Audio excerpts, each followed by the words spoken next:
This is Shelley Devine, and this is my podcast of art, animals, and spirit. Today's episode is number 6, part 2, Out of the Dark and Into the Light.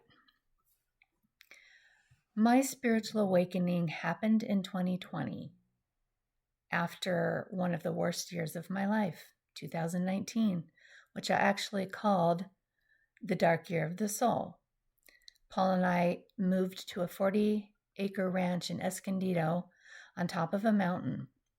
It was right across from a big lake called, Lake Wolford. We moved in on the 1st of November, and in just 2 weeks after, I had my major hip reconstruction surgery. We moved into the guest house on a 40-acre ranch owned by a very nice couple. The place was absolutely gorgeous. It was small, cute house raised up off the ground and had a very large deck on the back that overlooked the barn of my dreams. I could literally sit on the deck with my dog, Annie, who was our new puppy, and look at my horses just down the slope. The barn was a 6-stall, fully enclosed barn with boxes and runs. The runs were large enough that the horses could get plenty of exercise outside and go inside their comfy little box stalls to sleep. All my life I had wanted a barn like that. It would have been a dream during my years of training and teaching lessons and going to horse shows, but I was retired from the horse business at that point. The arena was a giant one and all mine because the owners didn't ride much anymore. They had a couple of retired horses in the pasture next to it. I'd finally gotten the dream horse trailer the previous year when we moved out of our tiny apartment into a horse-friendly place in Valley Center. I told my husband that I must have a 4-horse trailer for fire evacuations. He agreed readily since we had just experienced one of the worst fires ever in 2018, the Lilac Fire. So, while recovering from my hip surgery, enjoying the view from the deck, I thought, I've got my dream ranch, my dream barn, my dream arena, and my dream horse trailer. And I don't even show anymore. Life is ridiculous sometimes. Little did I know at the time that my life was about to change dramatically for the better this time. This is the time that I had my spiritual awakening. If you haven't heard my awakening story, listen to my podcast of Art, Animals, and Spirit, episode number 2, A Message from Mom. That is where I tell my awakening story, and it's pretty amazing. Okay, so in the last episode, I talked about the dark year of the soul and how I was so desperate I started calling out to the angels and guides and praying that they were real and that they would make themselves known to me because I was in desperate need of help in my life at the time. In 2020, after my hip surgery and moving to the mountain, the guides and angels showed up for me in an amazing way. I was blessed. So now I'd like to talk a little bit about angels and spirit guides. Angels and spirit guides, even in your loneliest moments, you're never truly alone. Surrounding you are divine companions, angels and spirit guides who lovingly chose to accompany you on your life journey. From the moment of your first breath until your last, they've been with you, offering guidance, comfort, and support, whether or not you were aware of their presence. Okay, so spirit guides, who are they and what is their purpose? Spirit guides are highly evolved beings who have completed the cycle of birth and death in the physical realm. Their role is to help you navigate life's challenges and grow spiritually. While they vibrate on a higher plane, making them invisible to the physical eye, they are as real as you are. They communicate through dreams, intuition, and symbols, and signs, helping you to stay aligned on your soul's purpose. For me, their presence is often felt during times of difficulty. I find feathers in unexpected places. I notice hawks soaring overhead, or hear a meaningful song that brings clarity or peace. These signs remind me to pause, listen, and trust the guidance. Your guides may reach out to you through recurring themes, symbols, or even thoughts that feel out of place but carry a sense of truth. Each person's guides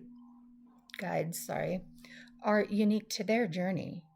You may have one guide or many, depending on the complexity of your life path.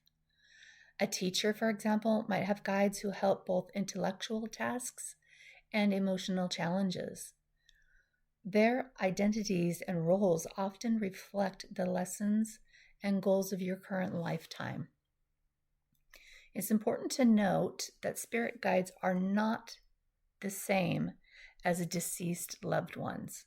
While our loved ones may stay near us in spirit, they don't act as our guides. But I am going to say that they do on occasion, because I've had it happen to me. So be open to that. And usually your loved ones who are acting as guides for you are there for you when you're just starting your awakening, because they're familiar and they know you, and they kind of hold your hand and lead you through the first parts of your awakening. At least that's what happened with me. My mother was there, and now my best friend, who's on the other side, has very much acted as a guide for me. So be open to that. Your guides may be ascended masters, angelic beings, or other enlightened entities who are deeply committed to your spiritual evolution. So angels and spirit guides, let's talk about how do they work together.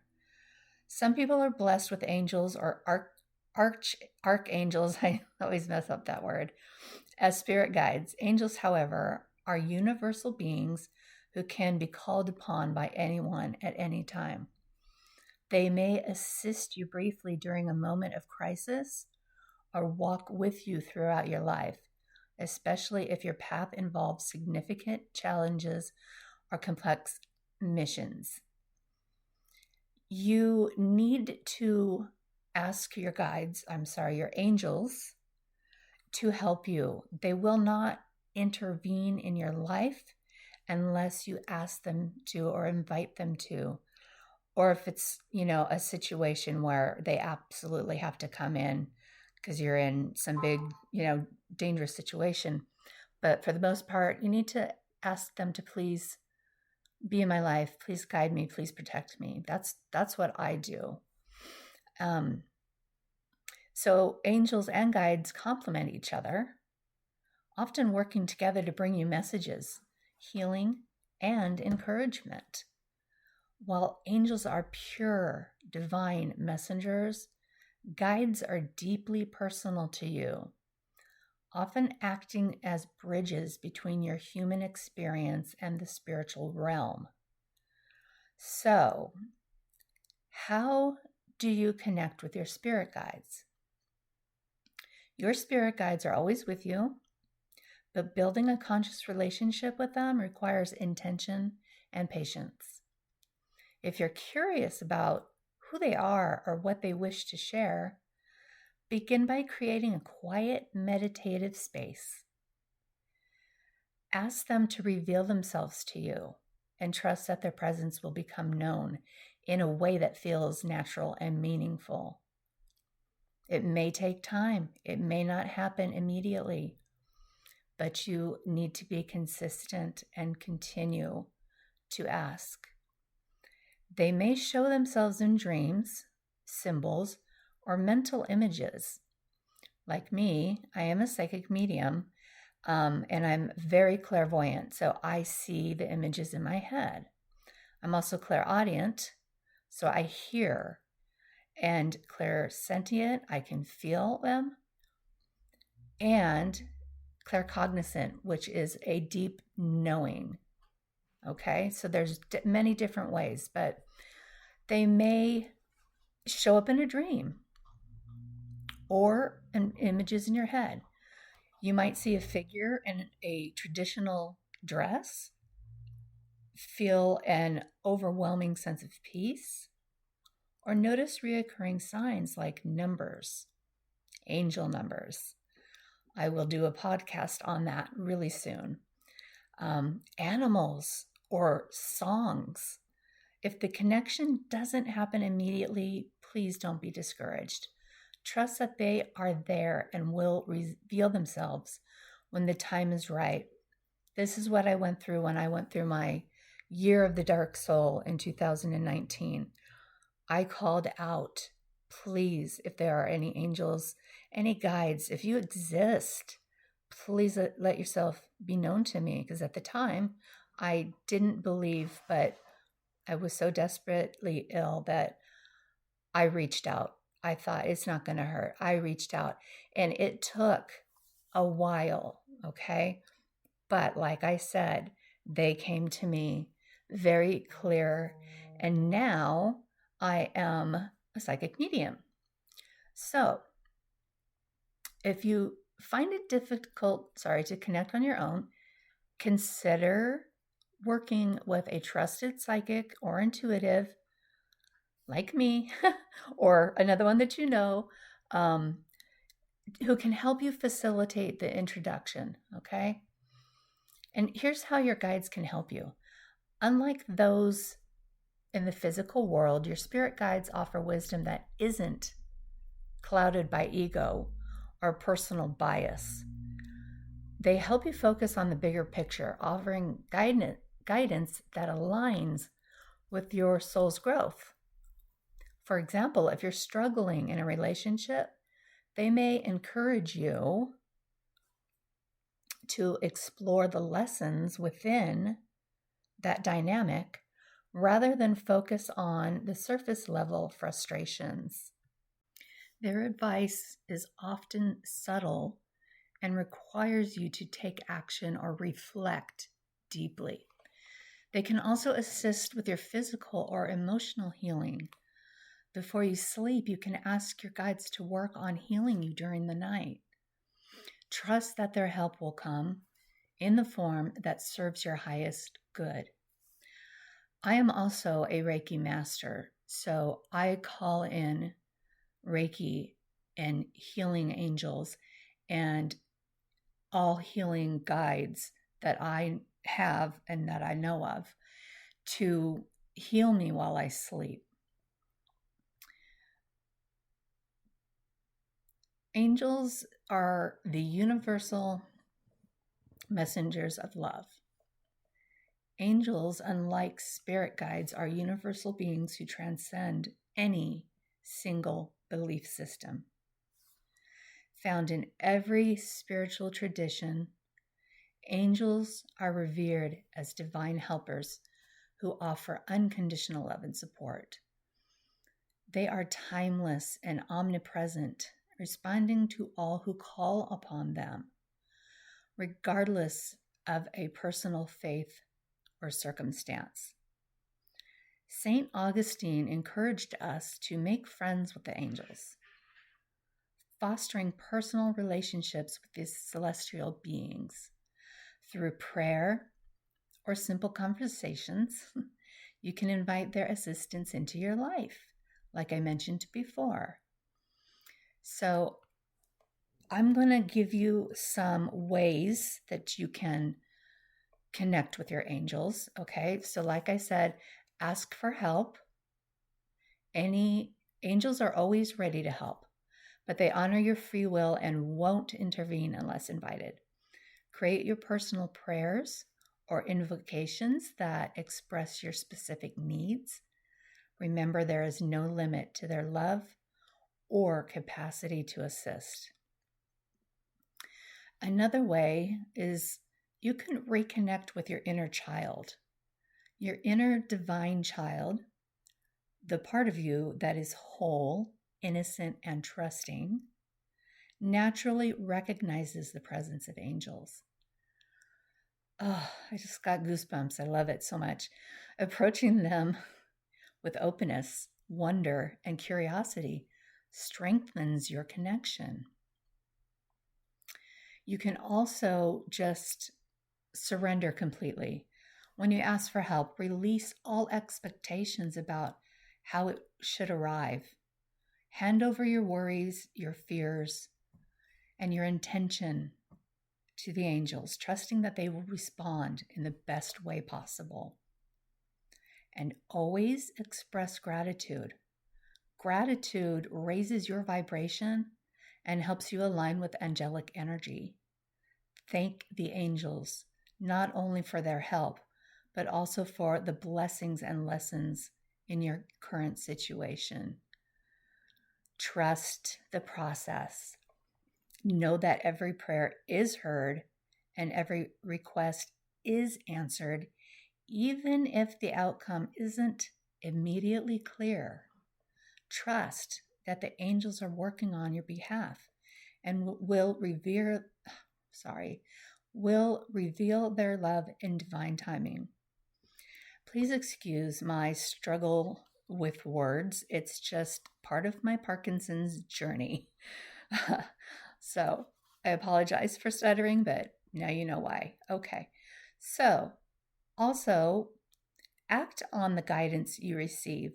When you feel nudged to take action, do it. The faster you respond to angelic guidance, the more quickly you open yourself to additional support and blessings. Last thing is celebrate yourself. Embrace the moment as it is, letting go of self-judgment or doubt.